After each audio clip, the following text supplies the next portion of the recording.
Have you ever added something to your online shopping cart, closed the tab, and then came back an hour later to find it's still there?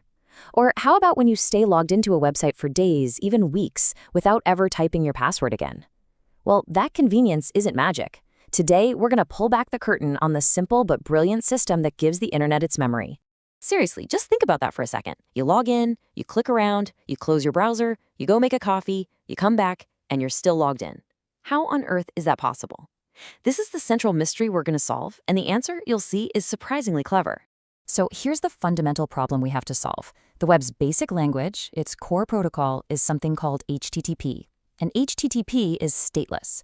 Now, that's just a technical way of saying it has a terrible, terrible memory, like zero memory. Every single time your browser asks a server for something, the server sees it as a brand new request from a total stranger. It has no idea who you were a second ago. Imagine having to show your ID and log in with every single click. It would be completely unusable. So thankfully, some very smart people came up with a fix.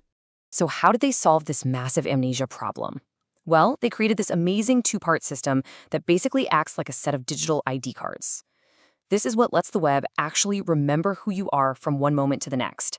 And this whole system is built on two key pieces of tech: cookies and sessions. All right, first up, let's talk about the cookie. Now, despite the name, it's nothing more than a tiny little text file. That's it. A website asks your browser to just hold on to it for a little while, right there on your computer. We call this the client side. The best way to think of it is as a temporary ID card that the website issues to you. It doesn't have your secrets on it, just a unique number that says, hey, it's me again. Now for the second and equally important part of this team, the session. So while that cookie ID card is living on your computer, the session is a matching file that's kept securely on the website's own server. And this is where all the important stuff is stored. Your username, the fact that you're logged in, the items in your shopping cart. It's the secure, confidential file that your little ID card points to.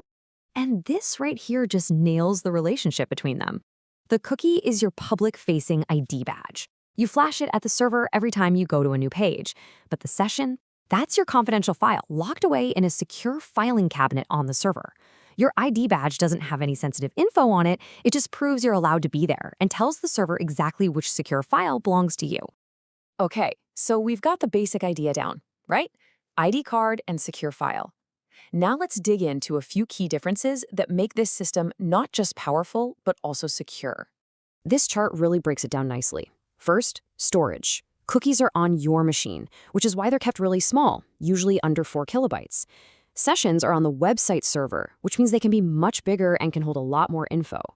This location difference is also key for security. Because the cookie's on your computer, it's considered less secure. But the session data, tucked away on the server, much, much safer. And finally, their lifetime. A session typically ends when you close your browser, but a cookie can be set to last for days or even months. That's the secret behind every Remember Me checkbox you've ever ticked. All right, this is where it all comes together. We've met the players, now let's see how they team up in the real world. We're going to walk through the exact little dance that happens every single time you log into a website. It really is a beautiful process. So first, you type in your username and password. The server checks them. If they're correct, it creates that secure session file for you on its end. Then, and this is the most important part, it generates a completely random, unique ID number for that session. It then bundles that ID into a tiny cookie and sends it over to your browser. From that point on, with every single click you make on that site, your browser automatically flashes that cookie, that ID card, back to the server. The server sees the ID, looks up your file, and says, oh hey, I know you, come on in. And that right there is how you stay logged in. So the system is pretty slick, right? But is it foolproof? You know, this whole process of passing digital ID cards around on the internet, it definitely brings up some fair questions about security and a few myths that have been around forever. Let's tackle those right now. I mean, it's the most important question, isn't it?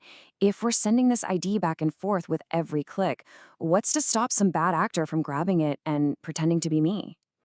Well, the main risk has a name. It's called session hijacking. And it's basically the digital version of someone pickpocketing your wallet to steal your ID. If a hacker manages to steal that session cookie, they can present it to the server and completely impersonate you. This is exactly why using HTTPS, that little padlock you see in your address bar, is absolutely critical. It creates a secure, encrypted tunnel between you and the server, making it way harder for anyone to eavesdrop. Websites can also add special flags to cookies like secure and HTTP only that act like extra security guards, making them much tougher for attackers to steal. And this brings us to the single biggest, most persistent myth about cookies. For decades, people have had this fear that accepting a cookie is like downloading a virus onto their computer. Let's just clear this up once and for all. The answer is a clear, definitive, absolute no. Cookies are not viruses, they are not programs, they are just simple text files. They cannot execute code, they can't scan your hard drive for your personal files, and they absolutely cannot infect your computer. They are passive. Think of them like a sticky note. Now, the privacy concerns around cookies are real, but they're about tracking your activity across different websites, not about them being some kind of malicious software. So let's wrap this all up. The web, by its very nature, was born with amnesia, but this brilliant two-part system, cookies and sessions, gave it a memory.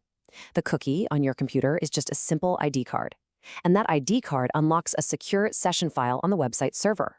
From your online shopping cart to your social media feed, it's this elegant partnership that makes the entire modern web work the way we expect it to. And all of this leads to one final powerful question. Every time you log into a website, you are being issued a digital ID card, and that whole system is built on trust. So as you go about your day on the web, it's always worth asking yourself, who do you trust to handle your digital identity? Thanks for joining me for this explainer.